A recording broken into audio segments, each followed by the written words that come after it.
All right, we missed a bit. September the 12th, 2023. So, for the record, gene LOXL2, it's active in development of in the developing brain, and apparently this has come about because the gene there was a mutation near this gene that changed an off switch into an on switch in epigenetic language. So another article in the Times from earlier, almost a year ago,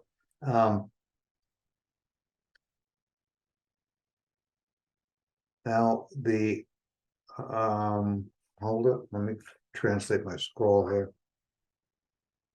Okay, the brain size apparently began to increase significantly around 2 million years ago.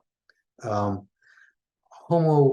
erectus appeared about 1,800,000 years ago, with a brain about 1/3 the volume of the brain of Homo sapiens.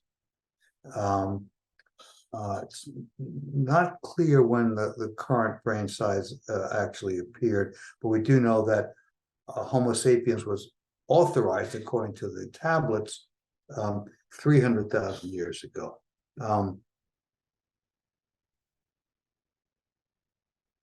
Of the Homo sapiens genes, 19 to 20,000 of them, almost all were present in the Neanderthals and an enigmatic species called the Denisovians. Only 29 are exclusive to Homo sapiens. One of them, for the record, TKTL1, causes proliferation of brain cells. What this means, I think, is that even if they're not looking for them, looking for it, one of these days, someone is going to trip over the genetic evidence of the Anunnaki diversion of our evolution.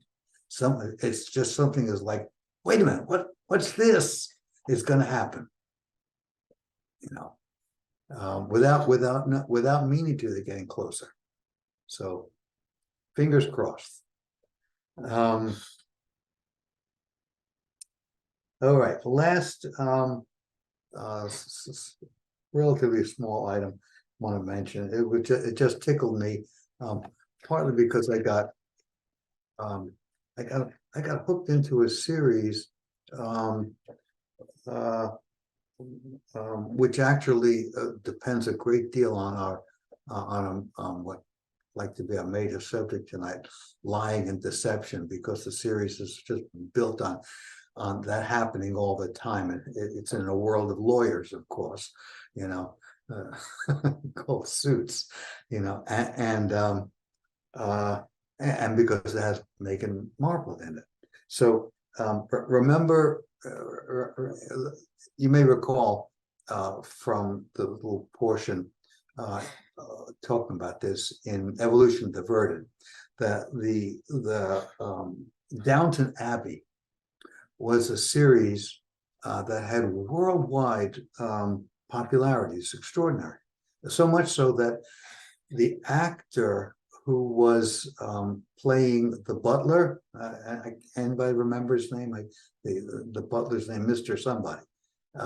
Anyway, he was in Thailand on vacation, you know, and he was recognized and mobbed for autographs in Southeast Asia. Okay, and the reason I think that the series had that kind of popularity was that it reproduced the world of the Anunnaki lords, with the upstairs royalty and the downstairs servants. In late 19th century, early 20th century Great Britain. And at that time, Great Britain really did, to an extent, reproduce the world of the Anunnaki lords. The percent of the population represented by those who were served and those who were serving them in all the various roles, cook, butler, driver, was over half the population. And all the various serving roles together constituted the most popular of all the occupations by far. And now we have the extraordinary popularity of Harry and Meghan, who are reproducing for us the second level of, in real time, the second level of hybridization through mating. So here's the fair-haired, light-skinned, redheaded, royal marrying a small, darker commoner, female. Perfect, that's one of the reasons that they've captivated us.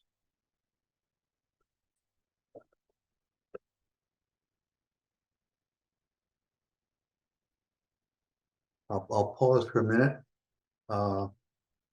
before getting into what I'd like us to mostly focus on tonight. Somebody asked me recently if I'm writing another book. Fate could not be that cruel, but to give me that job. However, these talks may turn out to be the basis for a forward to the third edition of Evolution Diverted, which I expect to be published when the hybrids, the movie, comes out. So I'd like us to be thinking about and talking about fact and truthful speech versus falsehood and deception.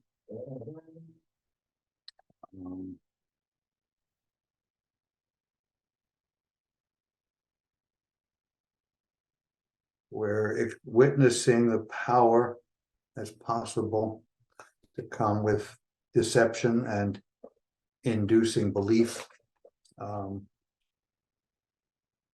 On the one hand, observation has been made that the first victim of tyranny is truth. But also, truth shall set you free. Balance. And it's not just in politics and religion. If you'll indulge me in one of my pet peeves for a few moments, the Big Bang Theory. It is this utterly counterintuitive idea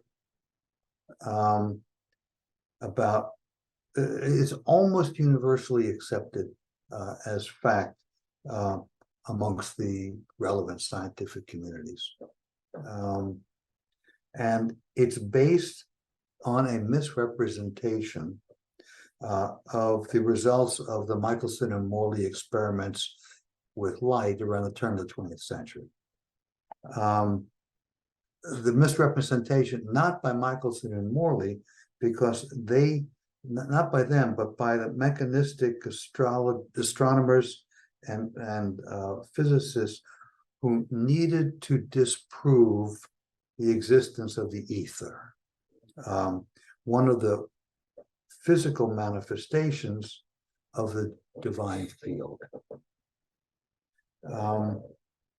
They were fleeing so fast from the concept of an all-powerful God, these atheistic scientists, that they ran right by the concept or the reality of an all-pervasive intelligent field.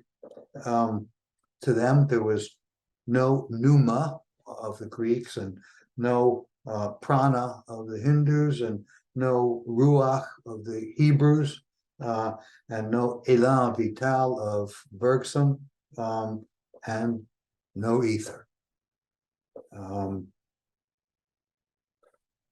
And they were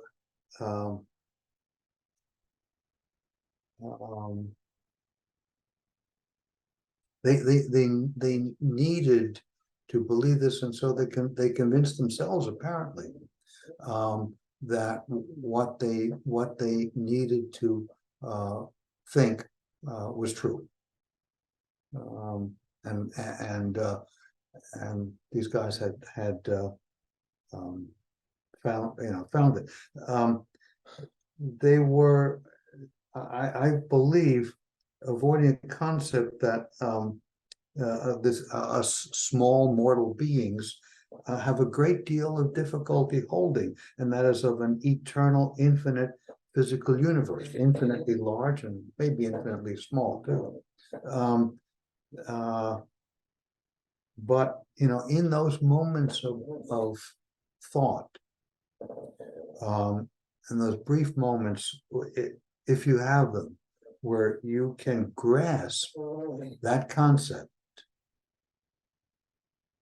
in those moments, I think the divine within you is expressing itself. Anyway, others at the time and since challenged the Big Bang Theory, and they've been almost totally rejected. Einstein actually, in a letter, hearing about later experiments by a physicist named Dayton Miller that were published,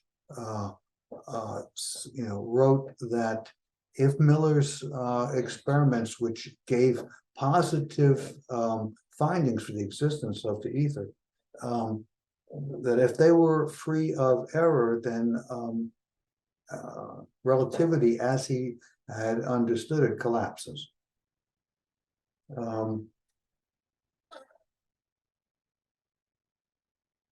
And now the Big Bang Theory is coming apart.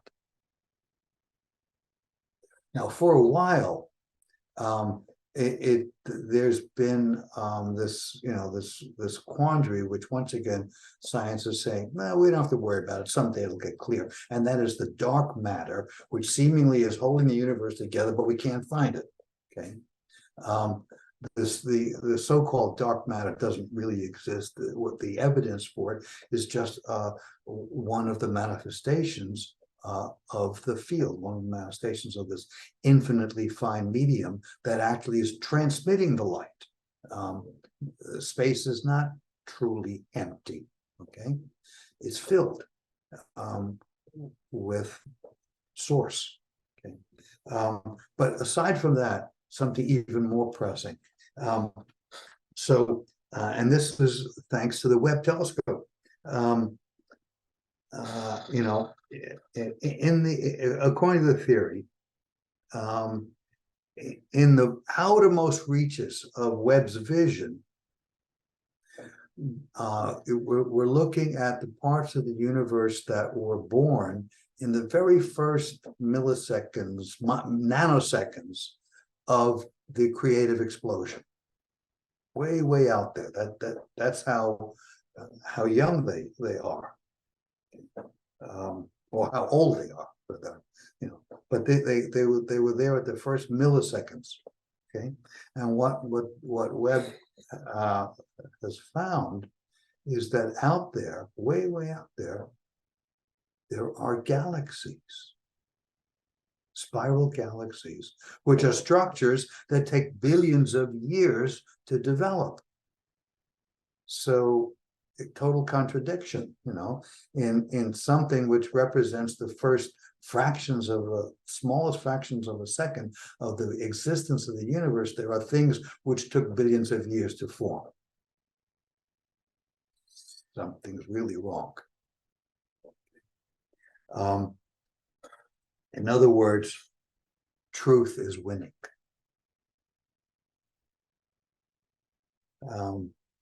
And facts are always consistent with other facts. And falsehood is eventually inconsistent with fact, eventually found to be. We just have to live long enough.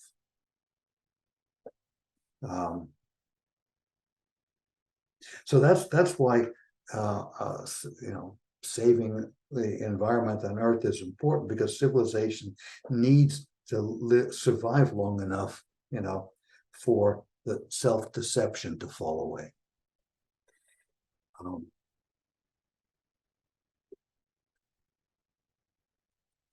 I like this quote, just came up. There's an article in the Sunday magazine last week by David Marchese, quoting a philosopher, David Dennett.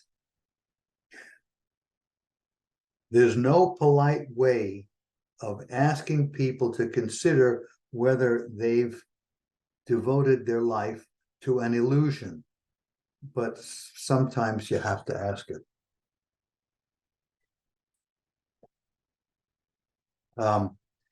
There's an Aztec image that appears in a number of carved bas-reliefs of a man who is holding in his hands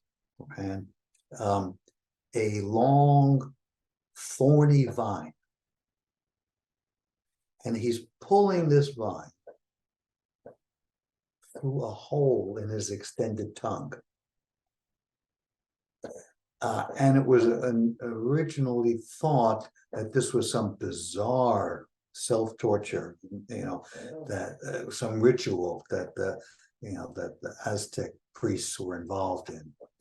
And later it became clear through, I guess, interpreting some of the glyphs that no, this was a depiction. This was an image of what it's like to live and speak the self-lie, to be lying to yourself about who and what you are. That's what it causes to the soul, to be living that way. And to a great extent, that's what we're doing when we don't know who we really are.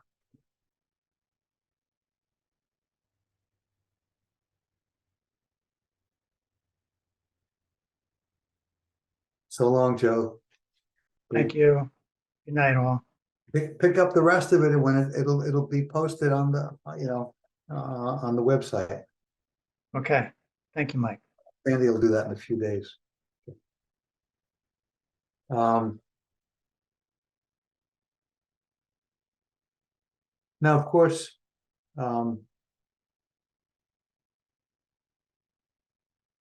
that was not this is not the first time when we talk about the Big Bang. To go back to that, this is not the first time that human internal confusion and turmoil resulted in a misrepresentation of the cosmos.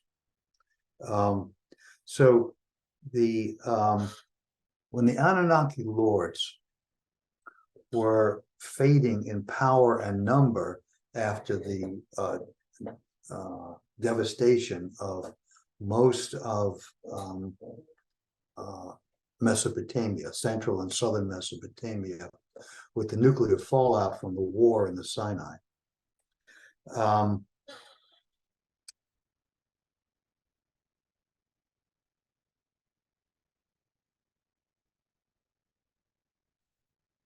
It was tempting to escape the humiliating memory of the birth of the first humans it became easier because the gods were fading. And so in that time, the Israelites came up, their priests and scribes and poets, producing the scriptures, came up with a creation myth which eliminated the Anunnaki lords. Except, as you know, as if you dig into the relevant parts of evolution diverted, you know, except for how much of the tablets were preserved in the language of the Bible. But anyway, in their story, Adam, which is Hebrew for Earthman, was the pinnacle of God's creation in that myth. So humankind was central to the reality of this world. So it made perfect sense for humankind's planet to be the center of the universe and the center of the solar system, because we're the center of everything. Ta-da! You know, we're not just some happenstance that got created because they needed slaves. Oh no. Now the story is we're the apple of God's eye. So Mike, a question. yeah. Earthman means earth as in dirt and soil, or earth as in planet? Earth as in soil. Oh, okay. Thank you. The red. It also means it's the red stuff, the dirt, the reddish stuff. Oh, red.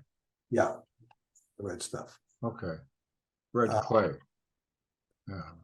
Okay. Yes. Well, in the blessing over bread, it's giving thanks for the product of Ha-Adamah, product of the earth. Bread being the product of the earth, Adamah. Okay. So with the fading of the of the Anunnaki lords,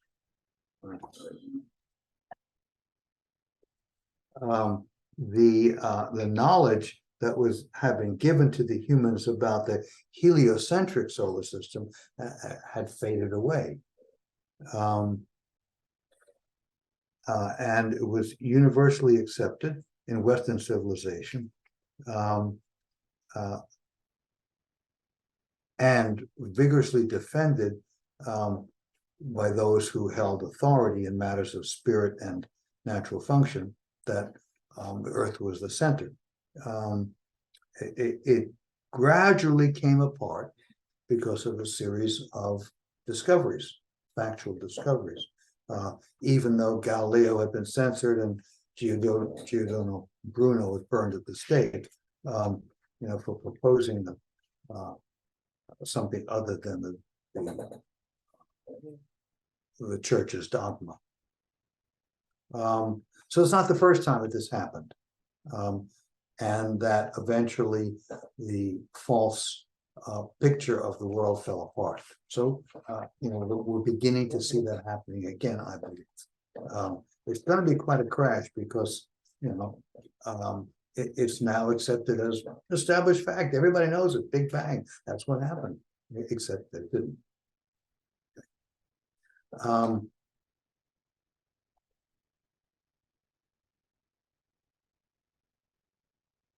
I'll pause for a minute. And anybody wants to jump in now for a while?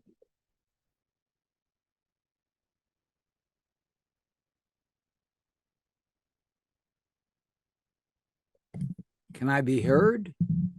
Yes, you Oh. heard. Okay, so the question is, what do you answer to the notion of several Big Bangs or ongoing Big Bangs, seeing that some clusters of stars are not where they should be, we're told. So does that have any connection to what we're talking about here? That it's always banging, with just that the timeline is astronomical.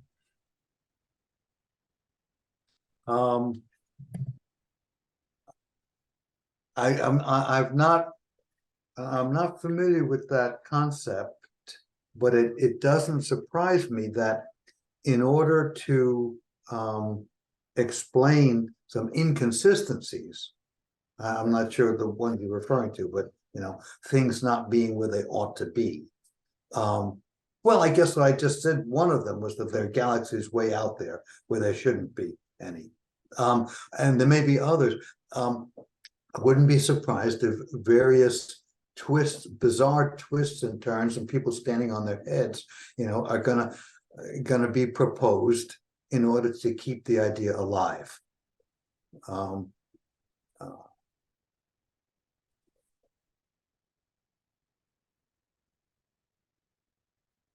Now, this steady state universe would be closer to the mark or not? In my humble opinion, that's what we're in. It's always been, and it's always been, and it's infinite. And as I said, that is a bit hard to truly get your head around. Yeah, Maimonides against Aristotle is what it was about in my school days. That's what it was about: steady state, or biblical Big Bang biblical, and it was supposed to be resolved by facts, evidence, truth, which has never come forward in any convincing manner. Or have I got something wrong here? No, they convinced themselves. They convinced themselves that they had found the fact. In what happens to light as it passes through the universe. But it's too much to get into how they explain the red shift in light as a Doppler effect. We can't get into that now.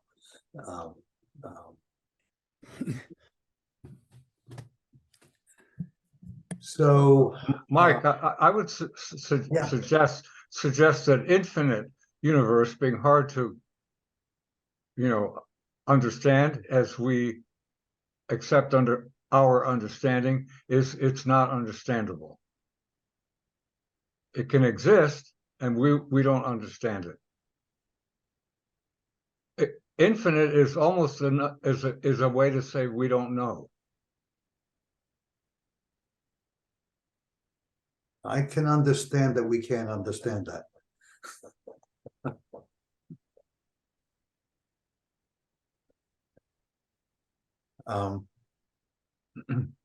Again, maybe sometimes for a moment you get a glimpse of it.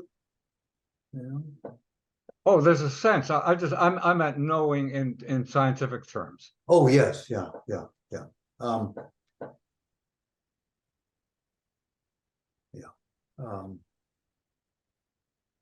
That's why we have that wonderful mystical symbol, isn't it? I guess I want to say just something a little counter here. I think that sort of by definition, this universe is not infinite. And everything in it has a beginning and an end. And at least, and I can't argue the pros and cons of why we believe that there was a beginning, hence the Big Bang. But there's this idea that there's a beginning and an end to everything here, including us, and that the parameters, the physical parameters, which I used to think about as infinite, there was the last piece of information that fell into place for me that says, no, this is a bounded reality. The best model for this reality is a virtual reality, that there is an external to this. The last piece that fell into place for me was when I realized the universe is expanding faster than the speed of light, which means that there is an end to what But is it's physical. not. It's not. That is based on a misinterpretation of the experiments with light, the Michelson and Morley.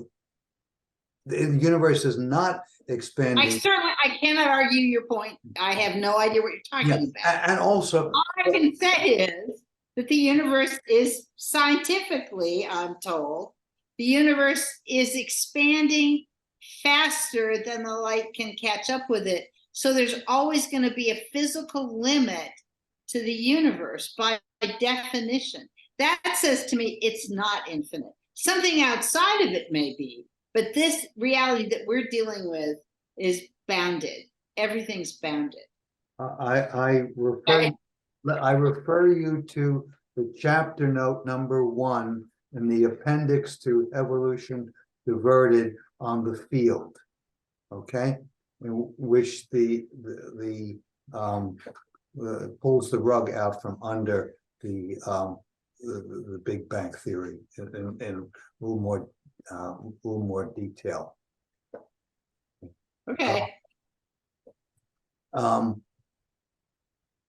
Now, of course, just philosophically, something can have components that are time limited, that fall apart and get replaced, and the system itself be timeless and be infinite.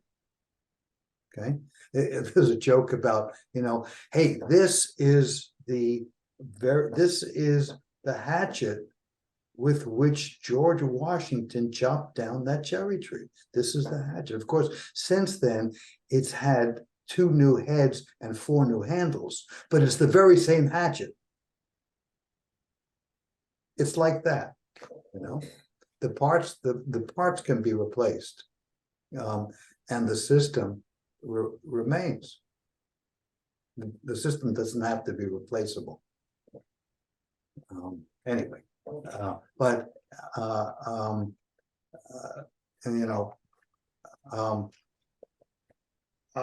I can say right now, and again, it's too long an argument, and it requires a bit too much physics. But what they're saying is the basis for the universe expanding in that way. The further away something is, the faster it's retreating from the so-called center where the Big Bang happened. It ain't so. That's not what's really been found. It's a misinterpretation of what's been found. The light is changing not because the objects are racing away. The light is changing because it's passing through a living medium, and it's losing energy the longer and longer it passes through it. That's why it's shifted to the red, not because it's a Doppler effect. But let's drop it for now. Remember that in belief, there's a root to that word, which is Liebe, and the Germanic root means love. So belief is what you love to think. And one piece of the Toltec wisdom tradition is that belief is one of the curses of mankind because of the damage that can be done to think something which is not true, which is not actually true. And in the love of the gods, we've got the ultimate source of our capacity to accept the false as true. Now, it's interesting that in the Bible, in the Hebrew Bible, when they talk about the false gods, what they're actually talking about are the idols of wood and stone. They're not quite saying that the entities that are represented by those idols weren't gods. They're saying that the idols aren't. Okay. And in the first commandment, which appears in various forms throughout the earliest books, the Hebrews are commanded to have no other gods before me. That's not the same as saying that the other gods don't exist, just not before me. So that's how strong the hold of the original lie was. The lie that we, your lords, are divine beings.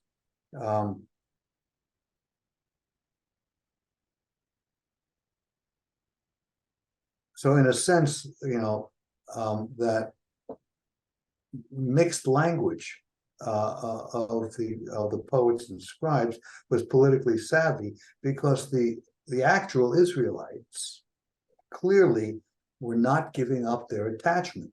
That's very clear in Exodus and Deuteronomy, how much of a struggle there was for the people to stay connected to the olden gods. It was so strong that even Solomon, the builder of the first temple to the universal maker, in his older years reverted to the worship of the olden gods.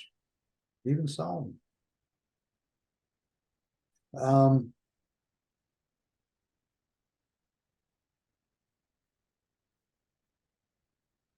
And it was the same, of course, with the Greeks and the Romans, who elevated, the gods into the heavens.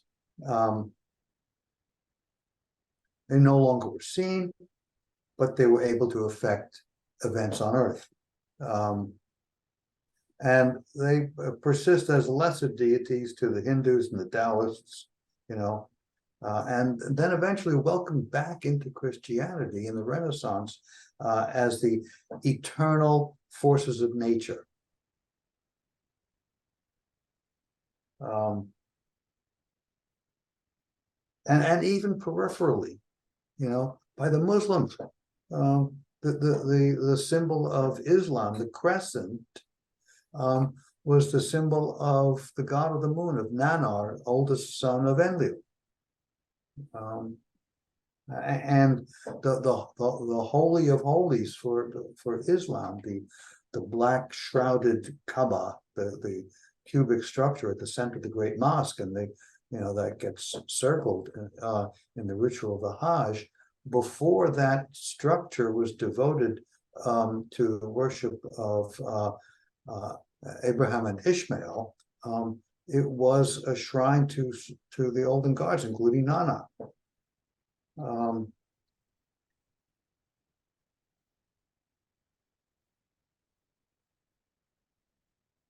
So the Israelites couldn't fully give up the attachment to beings that their ancestors, worshipped as their makers. And this attachment is manifest in all manner of reenactment, and it's a wedge into our minds, opening us up to falsehood.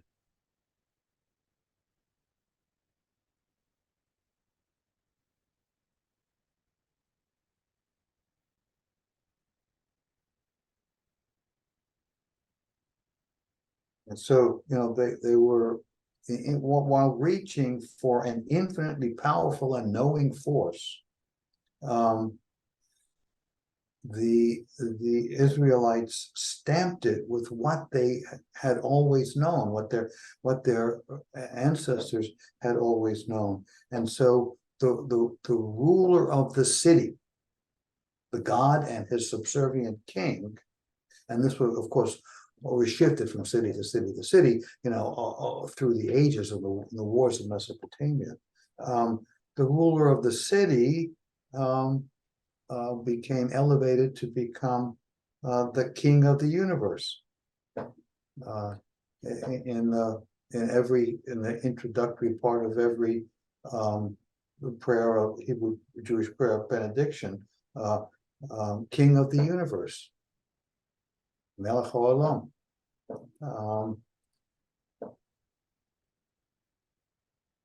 Is that because there was nothing else to claim after you claimed the universe? I mean, if you were king of, there was nothing else. That's the toppest claim.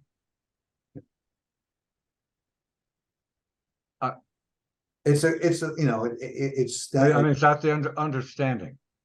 it's stamping the universal creative force with personification, saying it's a king. It's a king that's up there.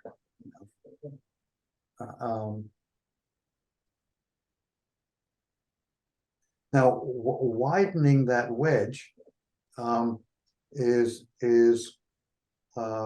always fear, anguish, and shame.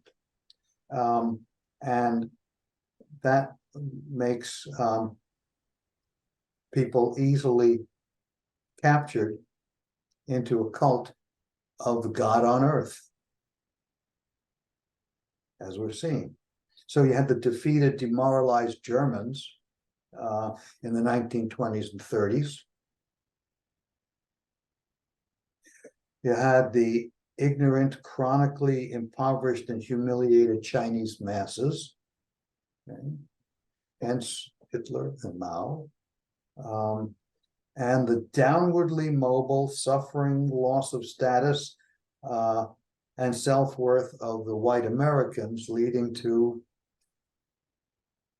what we're witnessing.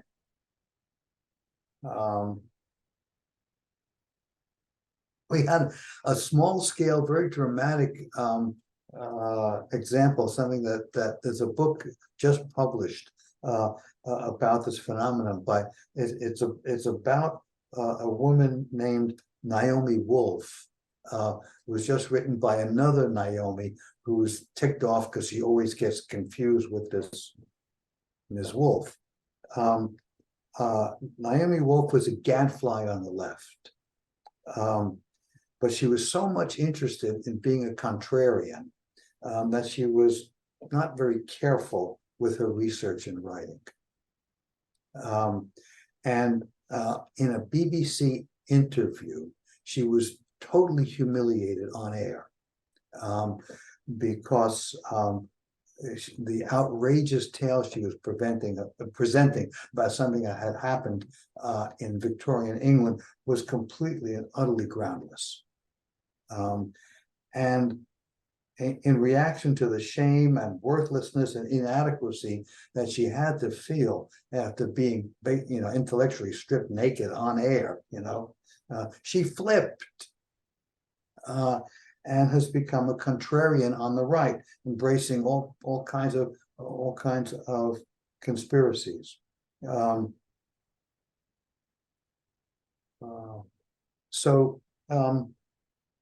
It was just a very, a small scale example of the psychological dynamics behind the embrace of these conspiracy theories, which, looked at another level, the conspiracy theorists are restating, without knowing that they're doing it, of course, what the humans that felt when they were waking up, from the dream of having been the servants of these divine figures, the Anunnaki lords, because the conspiracy theories are saying they are lying to us, which is what happened when people began waking up, and towards the end of the Anunnaki rule, it was clear that the people were getting disillusioned,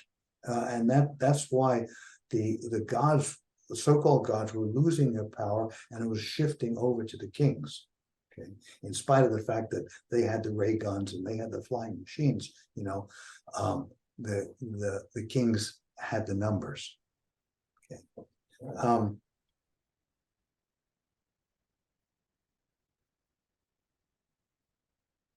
A little bit of reflection on the divine and truth. Do you know why Quakers are called friends? It does not have to do with anything about the nature of the community, about the brotherhood and sisterhood. The original names of the movement in 17th century England and Wales and Scotland, there were two names that seemed to interchange over time. And it was the Religious Society of the Friends of God and the Religious Society of the Friends of Truth. The being equivalent terms, God and truth.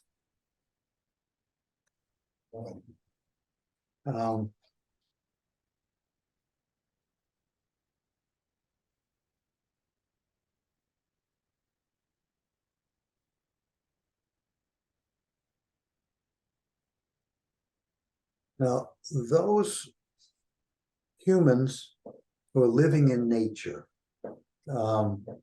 whether physically or spiritually only, the surviving indigenous cultures, now they conceive of many spirit entities, growing things, trees, animals, geologic forms, features like lakes. They're spiritual realities. And then there's the great spirit, which is the maker of all.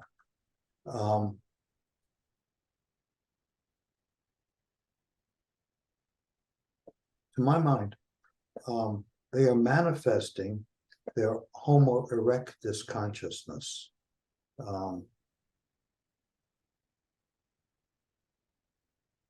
After they left or avoided the civilization's imprint from the Anunnaki lords.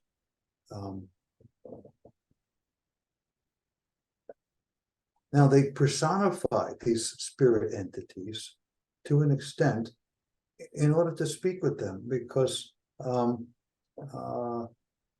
aside from whatever communication they make in gesture and ritual, because we are all speaking beings. That's, we don't know how to communicate very well with entities without talking to them.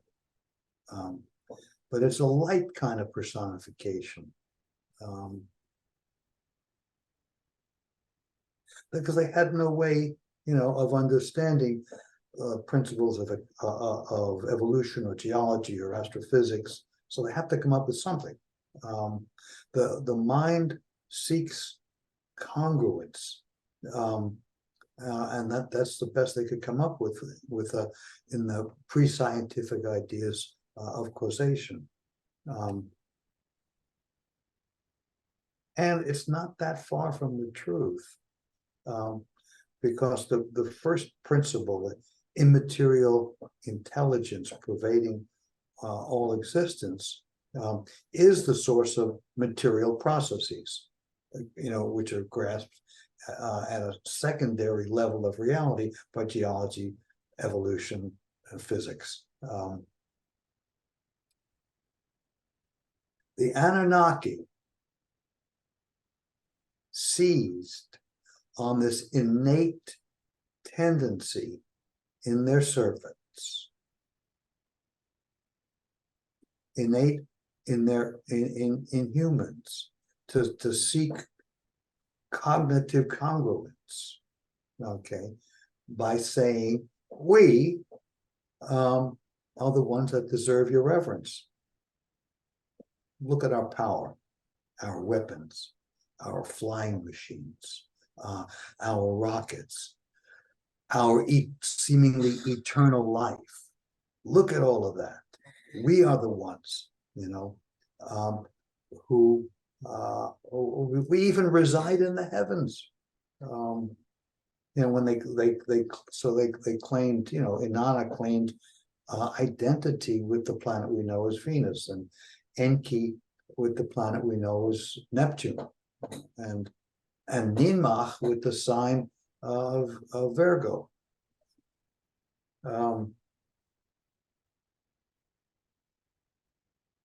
So it's quite similar for the indigenous folks to have a great spirit and lesser spirits. But the Anunnaki had to know that they were lying.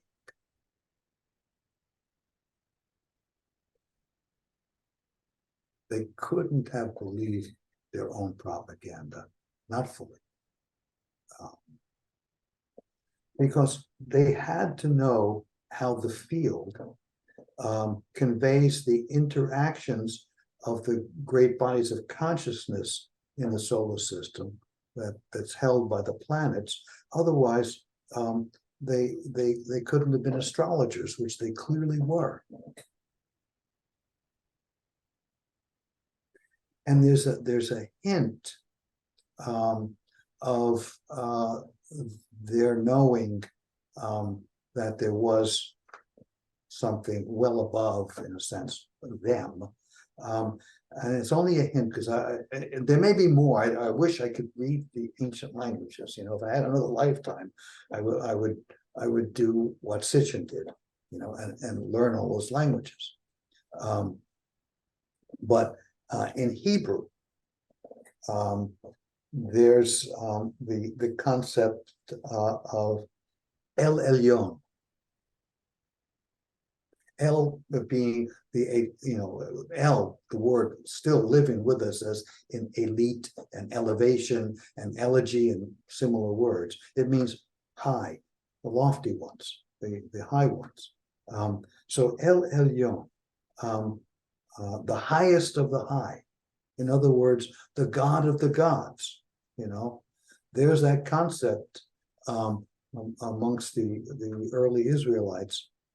My strong hunch is that's a continuation of the same concept in the tablets, but I don't know where it is. I don't know where it's been found, where it's findable.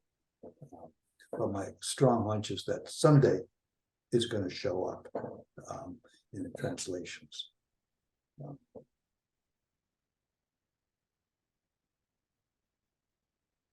Now, at the end of Anunnaki rule in Babylon and in Ashur, Assyria, which was the rump Mesopotamia, up in the northwest, after in the high, at the uplands on the Tigris and Euphrates, after central and southern Mesopotamia have been devastated with nuclear fallout.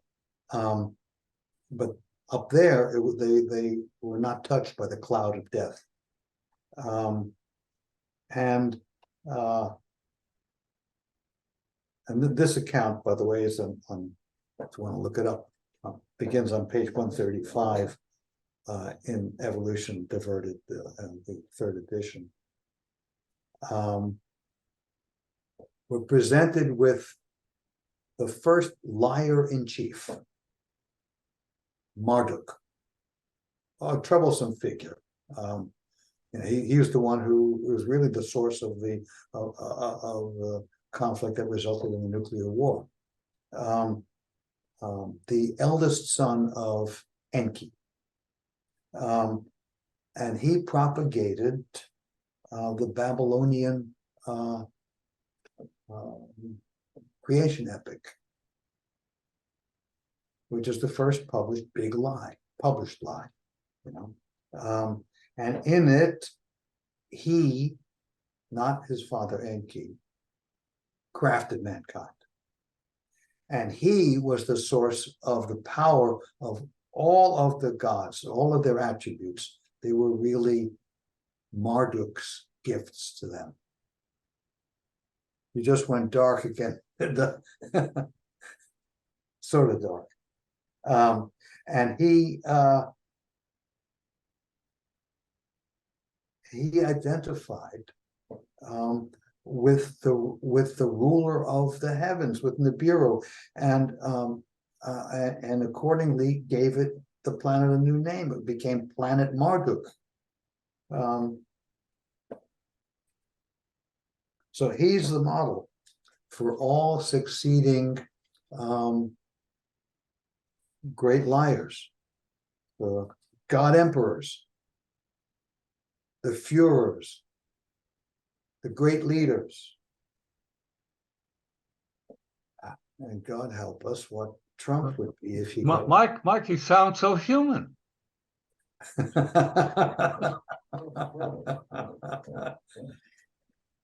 Don't he though? Yes. And according to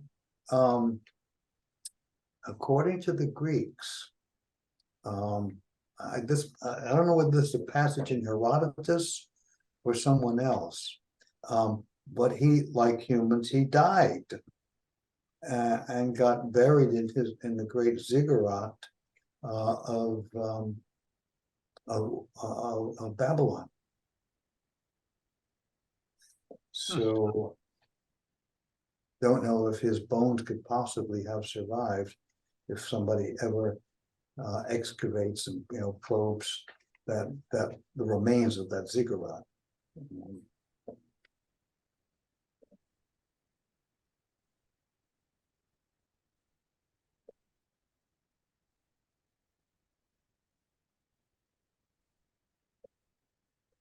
So that's as much light as I can shine on it all at this moment.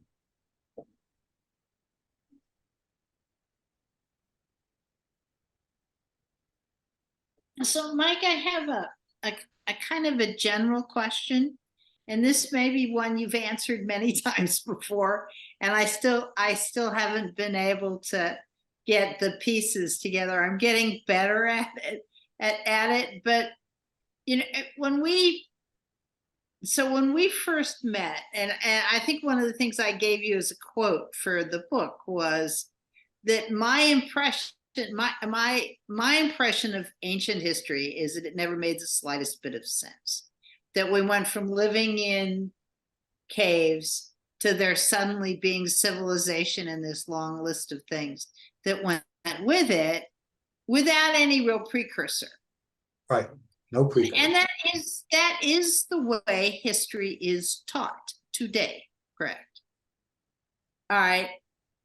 Where can you give me a feeling for where the essential lie came in? Was it the Catholic Church that said or what caused us? Because clearly the Sumerians accepted that as their history, or they wouldn't have written about it.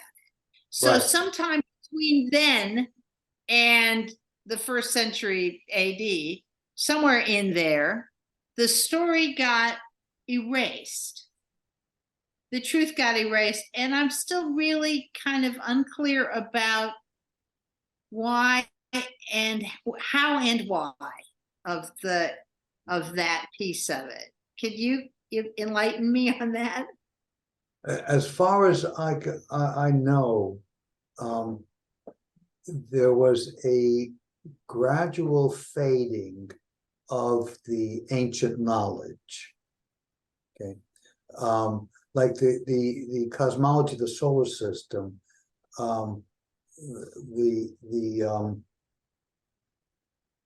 it progressively became less heliocentric. I think that happened with a lot of knowledge. In other words, with the story of there being flesh and blood gods, which clearly was accepted by the Sumerians. was no longer accepted by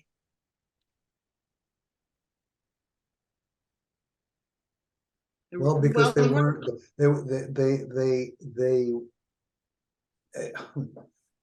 I think, I think the dynamic has a lot to do with the immense shame that came from being abandoned by our makers. And so we couldn't hold them consciously in reverence anymore. We couldn't thank them for being the givers. This may not help with that question a lot, but I was talking last week with someone who completely, has been a fan, so to speak, of Sitchin's books, and has gotten, really turned on by Evolution Diverted, by this, my contribution, and her husband is a physicist, and completely, dismisses all of this and says, we just don't need, to be told that it wasn't us who came up with all of this. We did it. We don't know quite how it, what the sequence it was, but we did it. He just couldn't stand the distress and humiliation that comes from the belief that we did all this, we constructed all of this knowledge, and of course it's not totally wrong, because so much of the original knowledge was lost and then had to be refound. In other words, when the heliocentric understanding of the solar system finally became dominant, it was nothing but the rediscovery of knowledge that had been lost over the centuries. A physicist fellow just has no knowledge of ancient botany. That's all. He's ignorant. I mean, the grains that we know of as grains now, right, erupted, is basically looking at it from a historical standpoint. They erupted. I mean, the earlier the ones that preceded wheat and so on. I've forgotten the names, but like the spelt like and so on. The other early ones that came on the scene like there's no evidence of early stuff, any gradual evolution of them whatsoever. If this were So your physicist friend has, or associate, acquaintance, is working from an ignorant platform, and you'll have to be the one to tell them. Look, if this were being debated in a legitimate and high functioning court of law, Yeah, instead of in the scientific journals, okay, it would be open and shut case, because there's this concept of willful ignorance. well, he doesn't. It's Willful yeah. He'll plead that he doesn't have the time to catch up with all that Yeah, shit. and it's actually one of the things that may undo the Donald, willful ignorance. He was being told, and he comes up now and says, well, I didn't know that. I didn't know that, I didn't know that was illegal, so and the legal rug gets pulled out, because he's saying, well, that's willful ignorance. That's not a defense. Right. So there are times I've had this experience, when presenting evidence to a neuroscientist, and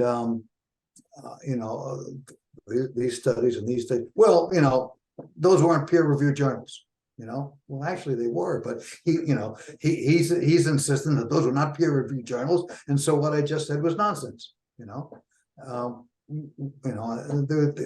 no in I those wonder if there isn't something deeper going on, or not. I really don't know, but there's an inability to discuss serious things in a serious way. And the people that just immediately categorically dismiss what you present, right?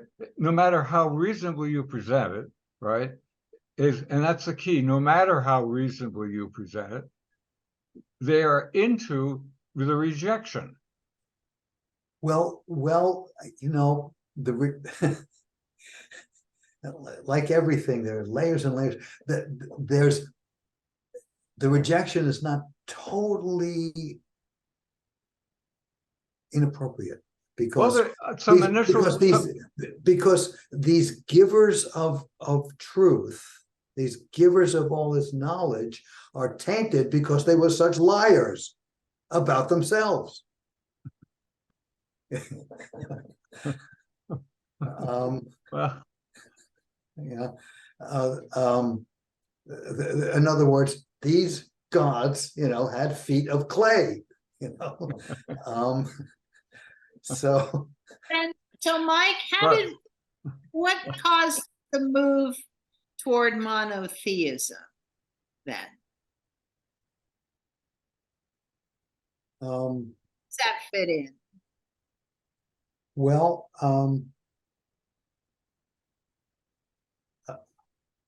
it's hard for me to the Marmaduke wannabes. that part. If you don't claim everything, somebody else might. The shame and humiliation of finding that the infinitely the eternal gods, eternal and all-powerful gods, were not so infinitely empowered, were not so eternal, and matter of fact, they left us. The defense against that humiliation included, well, they never existed, the hell with them.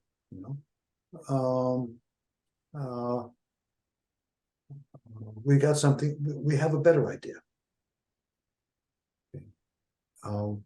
which was aligning with how to, I would say, okay, it's hard for me to remember my own at length arguments, which took up many pages, but I believe that concept came out of Ur with Abraham, who was at the time named Abram, okay, because his father, according to scripture, okay, like even the early Jews acknowledged this. His father was a priest of the god of Ur, which is to say, a priest of Enlil.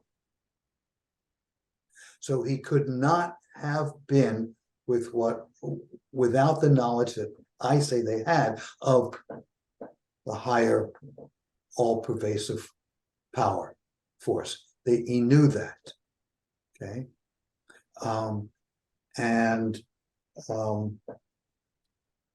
that was the great gift that he came out of Mesopotamia with.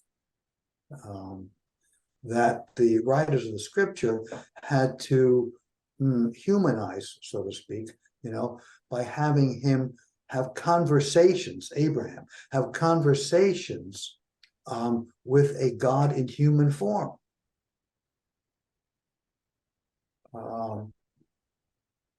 But those were part of the way the story had to be presented at the time, because it was the only understandable thing. That was how Abraham knew God, because God came, in the shape of a human and talked to him.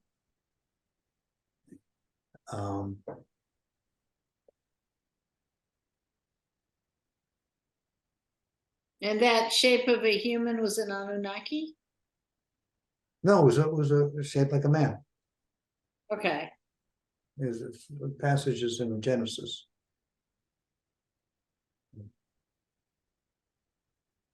So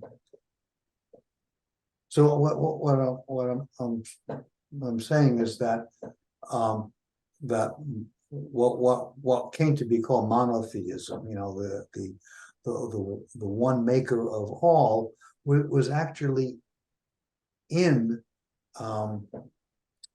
in Anunnaki, in the Anunnaki world, but pretty much kept from the masses who were told we are the gods, you know, but could not be kept from the priests. It could not be totally hidden from the priests because the Anunnaki were quite aware that, in my mind, they were quite aware that the universe was ruled by divine force. Again, proof of that was, to me, is, again, this is a little, you know, a little hinge, a little point of leverage, but you can't be an astrologer if you don't, you know, if you aren't grounded in the divine energy. You just can't do it, you know. So that's what gives it away to me, that, you know, that they didn't believe their own bull, that they knew it was useful propaganda, you know, to keep the slaves in line, to keep them in awe. So in a sense, monotheism was just the truth coming out from behind the screen of deception. And it was natural that it would come to the spiritual and maybe actually familial descendants of the scribes and priests of Mesopotamia, who were the priests of Enki. The priests of Enki were not the same as the followers of all the other gods, because they were the repository of the totality of knowledge, which is, by the way, how come the universities, as they arose in the Western world, were always under the auspices of the church.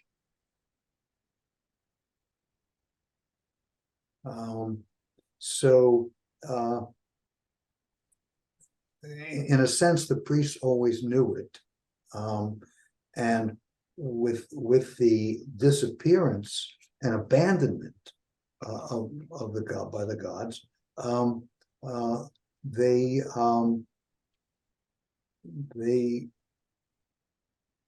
proposed what had always been the well-kept secret.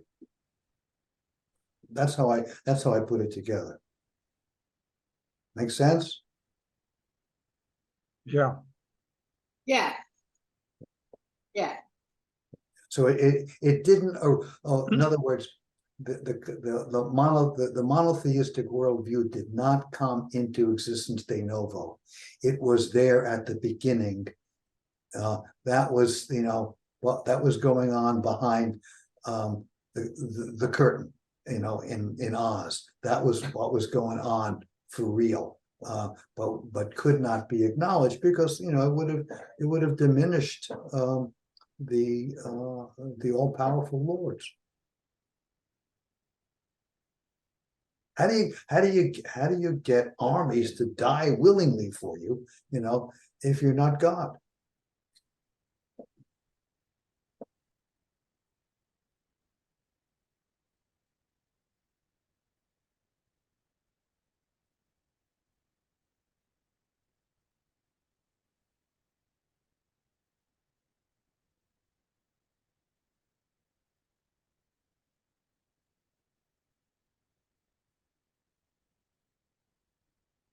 George Washington was able to do it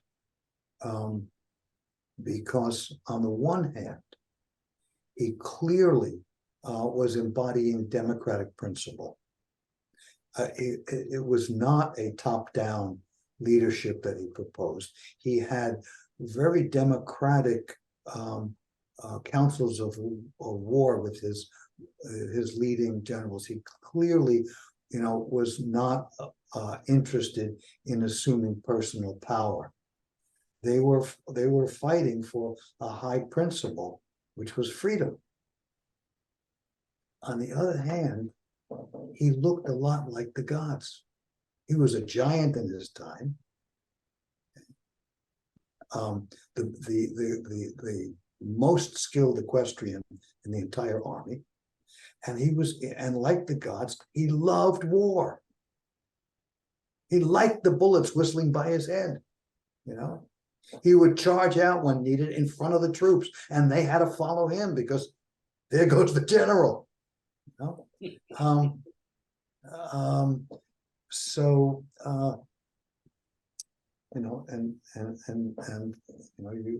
how do you do it if you don't have something sacred that you're fighting for? And so we replace the gods with making the world safe for democracy.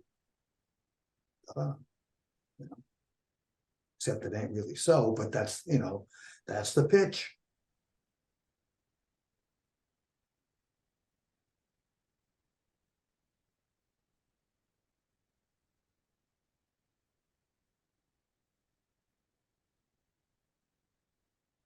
And part of our problem, of course, is that we elevate the Constitution to a position of an all-powerful principle.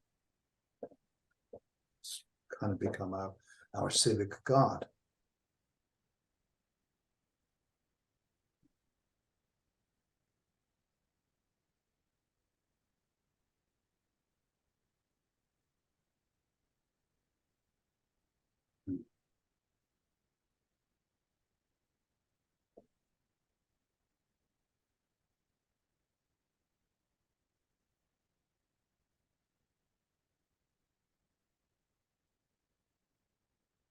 Well, how much to get back to your much earlier question, Linda, about the story of the movie. How much have I given you so far? I can't recall. I personally haven't heard any. I think I once read the play that was within the movie. In other words, the Mesopotamian tale dramatized on I remember stage, that, but then I thought you took that out. Yeah, well, I took that out. That's no longer in the movie, Right. As such. Let me confer with Joe and with David, my producer buddy, and see, if I'm not breaking any rules, if somewhere along the way, I've got to swear, that nobody knows this story, and it's been kept under wraps. If I got permission, kind of a wink, then I can read you the story, not the screenplay, because that has yet to be written. There's a new one, to be written, which is why the project is stalled, because we need to find a new screenwriter, and we can't do that while this is going on. But the story is in the form of something called, in the business, called the treatment, which is a 5 to 15 page version on which the screenplay is based. In other words, it's the story of the movie, and the screenplay is the story with every scene described, every bit of dialogue described, and then things get added to that, like music and costumes and that. So my version of the treatment is 10 pages long. And not many people have seen it. Let me see if we can do that. All right? I'd just love it if you'd read it to us. You know, maybe not record it, you know. Oh, I would definitely turn the recording off. Yeah, but you know, we would all promise not to. But I'd just like to hear how you're putting it forward. So Yes, yes. I'll reveal one little piece that the 3-act play, which took up a big bite of screen time, has been replaced by a little snippet, by one scene, one critical scene, critical for humanity scene, in a school play put on by children. And of course, children are the best recipients of all of this anyway. I have a mention that a friend of mine gave a capsule version of the Mesopotamian tale to his then 7-year-old son, who reflected on it and immediately said, "Oh, that's why we don't fit in." wow, no kidding. Yeah. Whoa. Whoa, they get it. They get it. Yeah.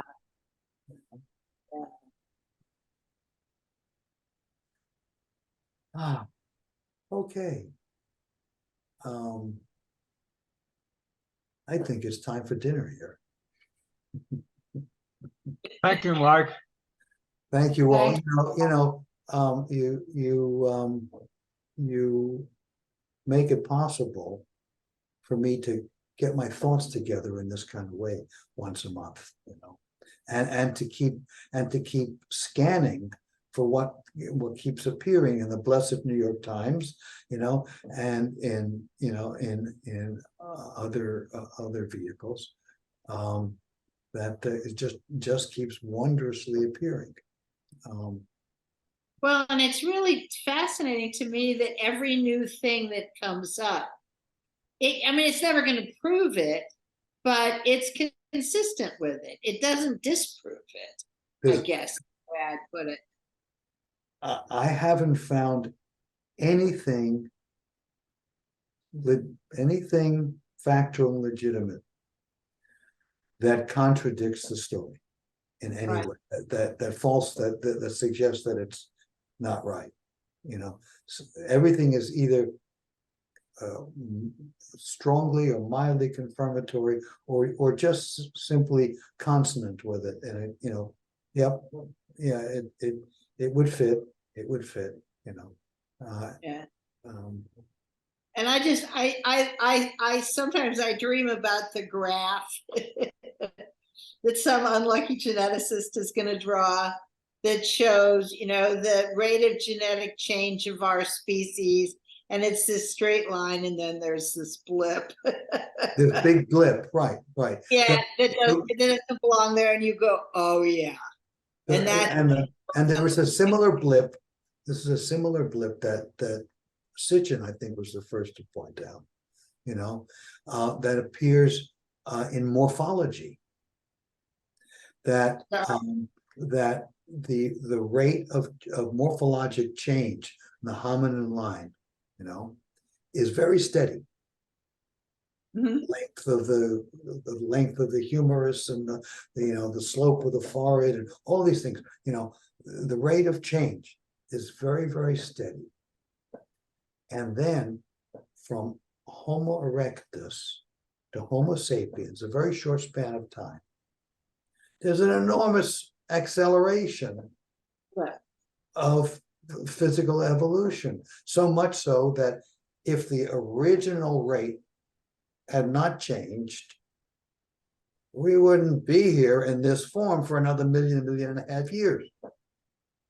So it did Some- happen some- in morphology.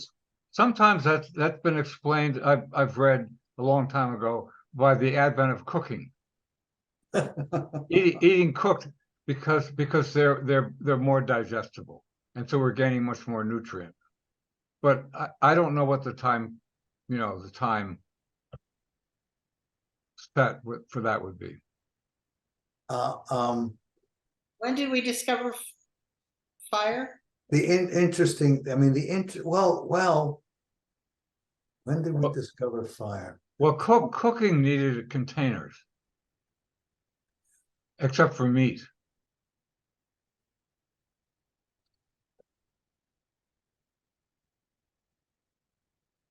That idea that the morphologic acceleration, could be the result of cooking.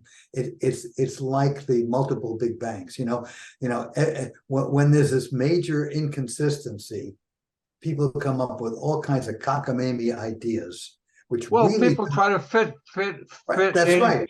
Right, right. Trying to find something which fits with all of the rest of my thinking that, And then you work on ways that exclude that. right. But I think it's worthwhile that the ideas come forward. Sure, I just hope we have enough time to, to shoot them down one after another, that we don't wipe ourselves out before we do that, but yeah. Well, I mean, these ideas have been presented a long time ago, Mike. I mean, Long time ago, you mean like 40 years? Yeah. Yes, 40 long years. Is that the advent of cooking foods, eating cooked foods, may not correspond at all to the eruption spike of the change of our bone length and so on. Right.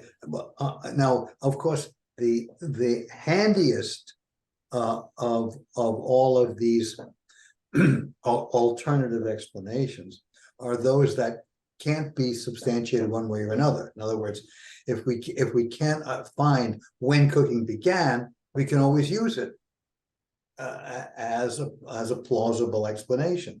If we can't find exactly when it began, Well, I think archaeologists have found when clay containers are formed, there's a time period in there, and I don't remember where it was. Yeah, but look, a New England clam bake doesn't require pots. I You just said meats, just need- meats excluding meats, but most Yeah. vegetables. You just need require containers. hot stones and seaweed will do it, right? Right. Or meat on a spit. Meat on a stick, right? Yeah. Yeah.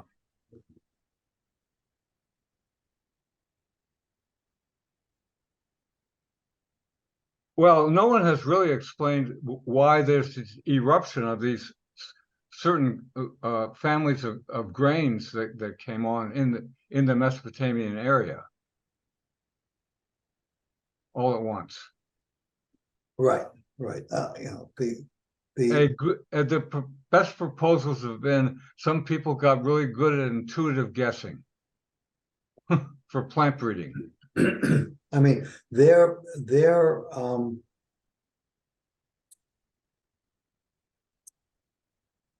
tables, the ephemeris tables, the predictions of the locations in the heavens of the planets, are as accurate as our computer-based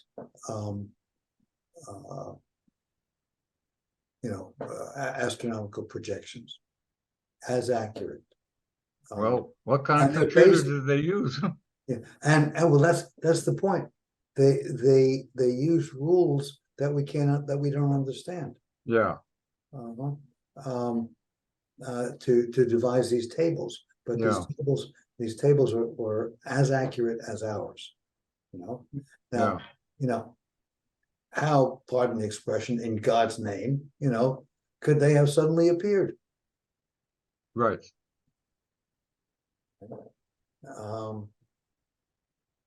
Yeah, yeah. So just one more last question here. I can't seem to get up tonight. Sorry.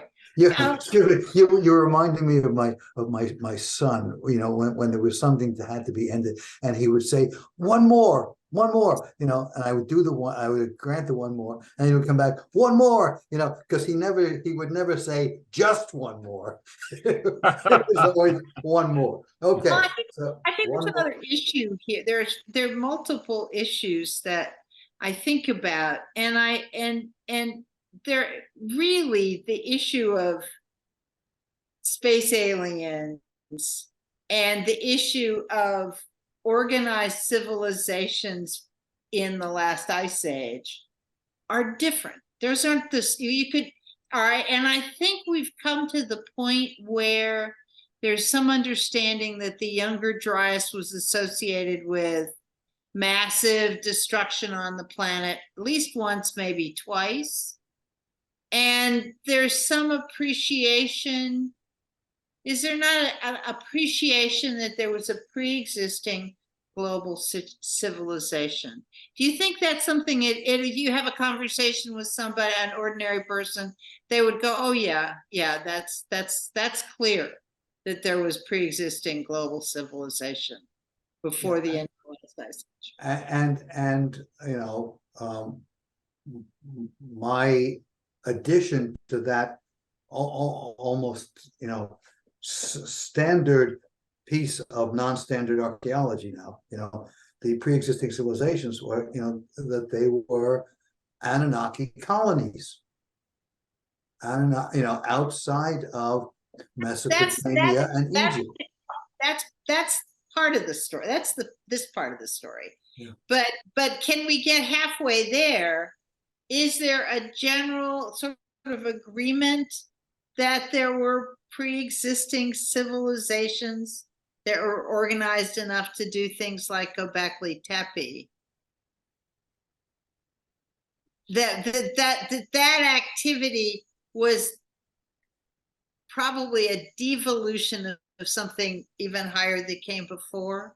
Is that something that's kind of generally accepted these days? What do you think? Generally accepted at the fringe. So I'm listening to too much Ancient Aliens, is the truth of the matter, right? Yeah. I mean, you know, I like it. I can't help it.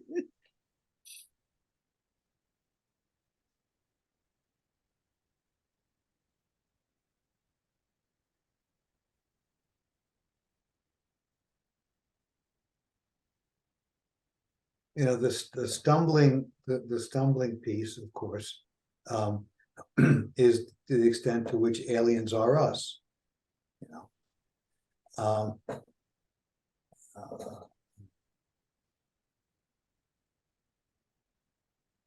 But that's for another time.